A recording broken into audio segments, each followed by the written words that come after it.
téléspectateurs de la radio et télévision Tambara, vous pouvez désormais suivre votre chaîne de télévision préférée Tambara sur le satellite BadrSat 7, angle 26 degrés Est, fréquence 11010, polarisation verticale, symbole REC 27500. Suivez le journal avec STM Transport Voyageurs, une nouvelle façon de voyager.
Février 1990 est une date de mémoire d'homme qui, loin d'être oubliée, est gravée de l'esprit des scolaires nigériens pour ne jamais l'oublier, surtout si l'on sait qu'elle fut une date de grande transformation sociopolitique de notre pays. Vous vous souviendrez que le 9 février 1990, les scolaires nigériens ont décidé de sortir pour une marche pacifique de protestation afin d'exiger l'amélioration de leurs conditions de vie et d'études alors en dégradation. Le regret pur et simple du programme d'ajustement structurel,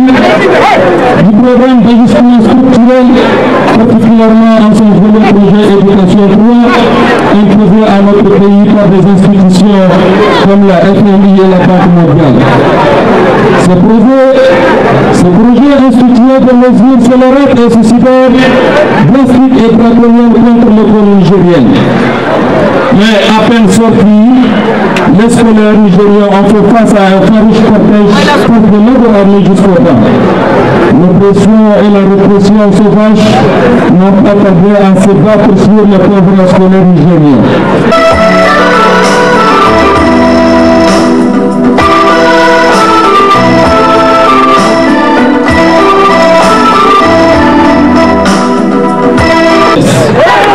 Une fois de plus, devant l'histoire, l'affirmation n'aura guère à se faire entendre. Ce matin, submergée de pouvoir et de puissance, elle est sans doute inappropriée à la moindre indifférence. Pour simple fait de devoir de mémoire et d'histoire, chers camarades, la flamme de souvenir en cet instant solennel demeure une vivacité coriace. Elle anime et annonce une journée historique pour notre auguste structure syndicale. Ainsi, 9 février 1990, 9 février 2023. Voilà exactement 33 ans que l'USN s'enfonça dans le labyrinthe U2 et de la torture subie à cause des fantasmes truands et dictatoriaux d'une tyrannie rampante.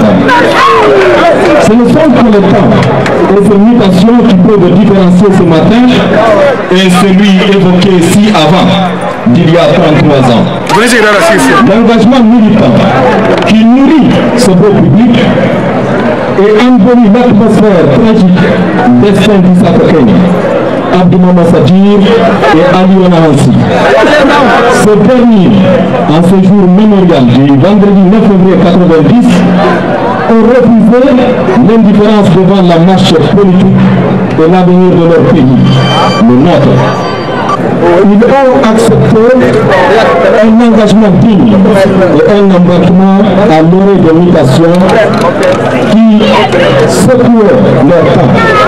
On garde la malheureuse souvenance de ce bruit et fureur, fait de l'usage des termes et des démesures des idées. l'infernal mouvement de l'époque contemporaine. Créer un insupportable fossé entre les peuples. Notre combat, le combat de notre génération, de notre jeunesse, c'est celui surtout de faire en sorte qu'il y ait un état de droit pour le Niger. Parce qu'il ne peut y avoir de démocratie sans état de droit. Un état de droit, c'est cet état dans lequel surtout les citoyens et les dirigeants respectent la règle de droit. Parce que sans respect de la règle de droit, nous ne pouvons connaître l'état de droit, encore moins de démocratie.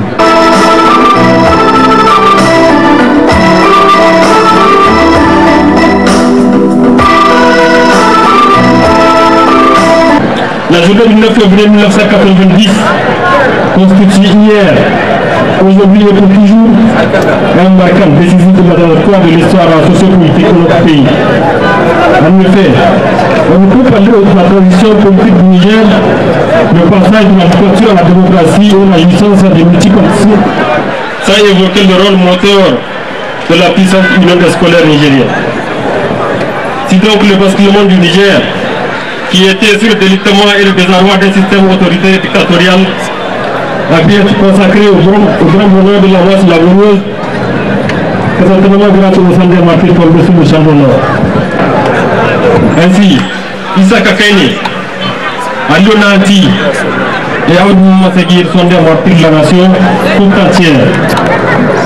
L'USN a joué un rôle de premier rang pour la mise en place des organes pouvant déboucher sur la convocation de la conférence nationale souveraine qui consacre la démocratie et le multipartisme et en plus la reconnaissance juridique de l'USN entre autres. C'était donc un tournant décisif de l'histoire du Niger. L'USN a joué un rôle salvateur à travers une lutte sans merci pour la libération du peuple du joug de l'impérialisme politique, de la dictature et de l'autoritarisme. Nous en sommes fiers et devons crier haut et fort aujourd'hui, car il faut le dire sans embâche ni de fou. L'USN a donné vie aux organisations politiques, aux associations syndicales et syndicats, aux organisations de la société civile, etc.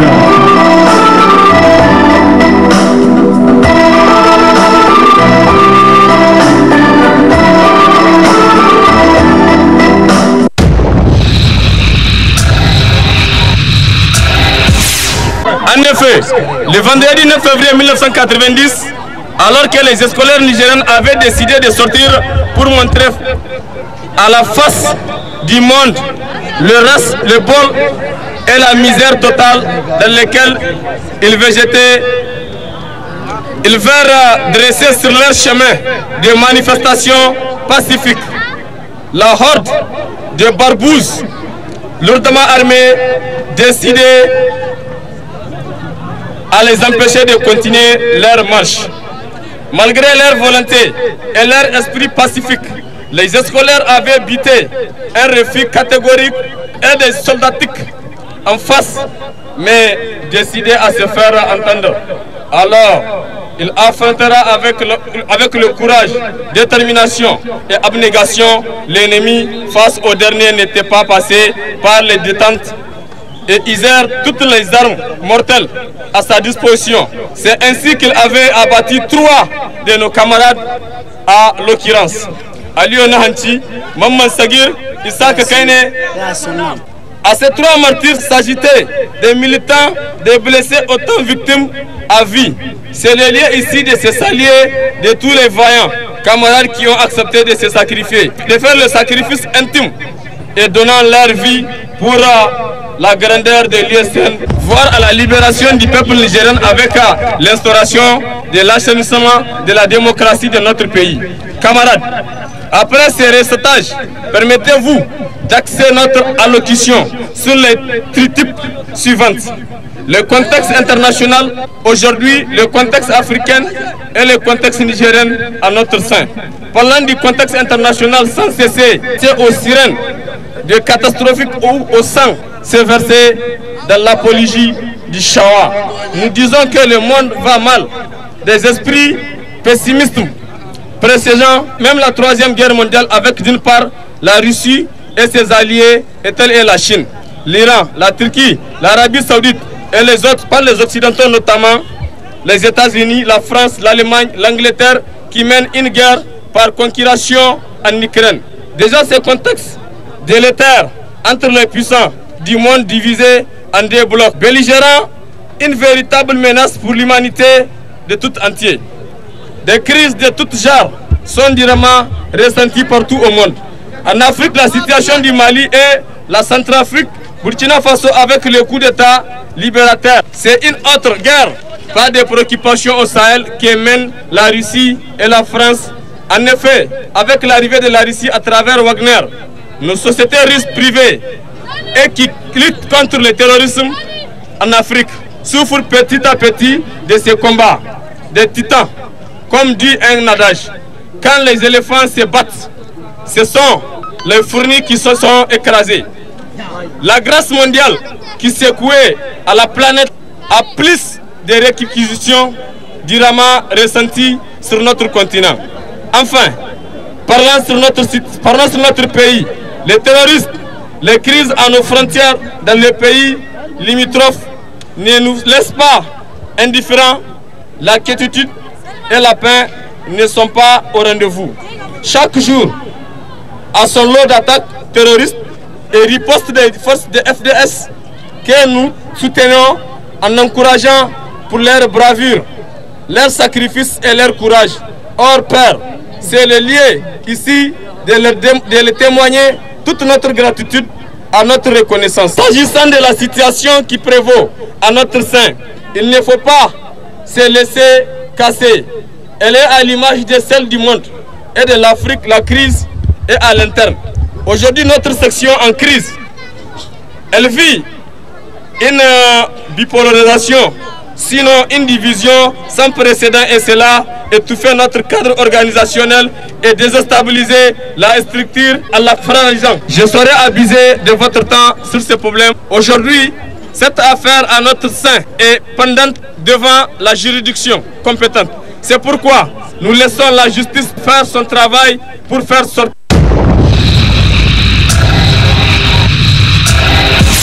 Comme ça a été de l'octubre à chaque année, le 9 février, nos camarades commémorent l'anniversaire de l'assassinat de nos trois camarades, à savoir Issa Kakaine, Maman Sadir et Aliona Anchi, qui ont été assassinés lâchement à l'époque par le régime de Ali Chebou, que vous connaissez sur ces mêmes points. Donc voilà un peu les raisons qui poussent les scolaires nigériennes à demander justice chaque année, et chose qui jusque-là nous attendons impatiemment. Et les dossiers sont dans les tiroirs par les mêmes politiciens, les politiciens qui étaient à l'époque à l'opposition, et aussi ils sont actuellement sur le pouvoir, mais hélas les choses sont comme ça a été depuis en avant.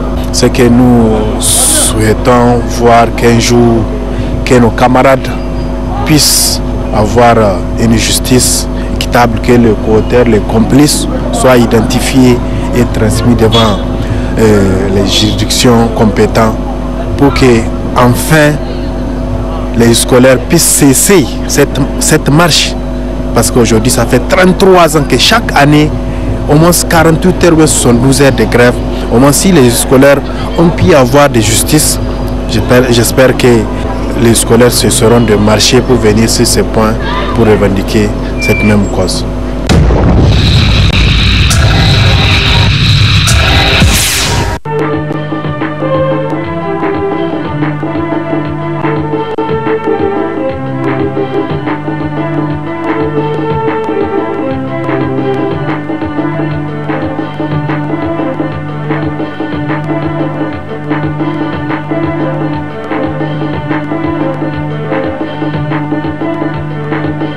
Il s'agit d'un éveil de conscience pour que l'incivisme fasse place à un esprit de civisme et de patriotisme.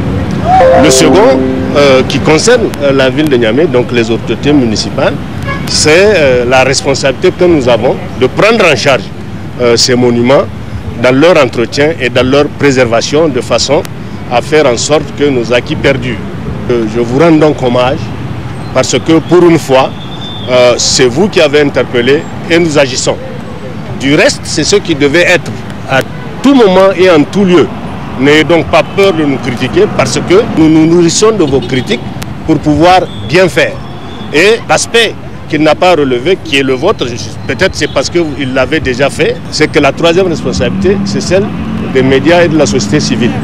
Parce que c'est à elle d'interpeller les autorités lorsque les choses ne vont pas et de faire l'éducation citoyenne pour que nos concitoyens prennent en charge nos réalisations. Le constat a été très bien fait par le journaliste. Nous sommes venus pour apporter des solutions. Et partout où nous sommes passés, nous avons fait le point de l'état de délabrement des monuments. Nous avons pris les dispositions idoines et nos services vont dès aujourd'hui commencer à faire l'évaluation des interventions. Et dès demain, Inch'Allah, ou tout au plus d'ici la fin de la semaine, vous allez voir des entreprises, en tout cas des prestataires de la ville de Niamey, prendre en charge les imperfections que nous avons pu constater. D'ores et déjà, les services de la ville sont à pied d'œuvre dès ce matin. Vous avez dû constater qu'une citerne était avec nous. Et partout, nos prestataires qui sont en contrat avec la ville de Niamey s'évertuent à nettoyer déjà, puisque la première constatation, c'était l'état de saleté. Donc déjà ça, ce matin, ça a été pris en charge par nos services et par nos prestataires. Et nous sommes en train carrément de donner une bonne douche à tous ces monuments-là. Et le reste du travail suivra. Nous avons profité avec mes collaborateurs pour lancer une vaste opération d'embellissement. Toutes les voies qui mènent à ces carrefours, nous allons repeindre les bordures de façon à rendre visibles ces monuments-là que votre collègue a décrié comme étant mal entretenus. Donc, vous avez fait votre part, vous avez pris votre part de responsabilité en critiquant, en dénonçant. Nous avons pris la nôtre en apportant les correctifs nécessaires. Il nous reste, vous et nous, à dire à la population de prendre sa part de responsabilité qui est celle de la préservation de nos acquis. Donc, je vous exhorte, dans le traitement de cet élément particulièrement, je profite pour lancer un appel à nos concitoyens pour que tout le travail qui va être fait dans le cadre de l'embellissement de notre ville, qui de plus en plus devient quand même aujourd'hui un hub à l'international pour les conférences, que notre capitale puisse avoir un visage des plus reluisants. Donc j'appelle à mes concitoyens pour qu'ils fassent preuve de civisme et de patriotisme pour que la ville de Niamey vraiment soit une capitale où il fait bon vivre. Du reste,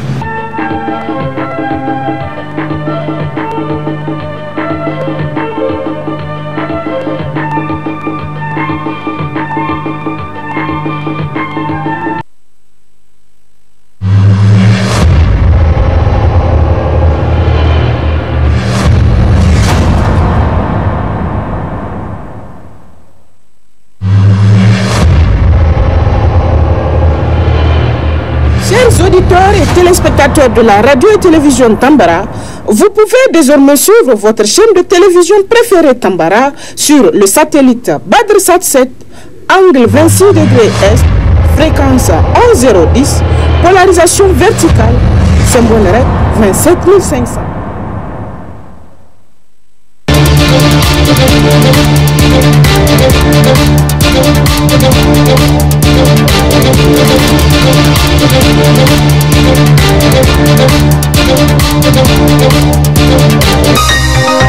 Ce journal vous a été présenté par STM Transport Voyageurs. Une nouvelle façon de voyager.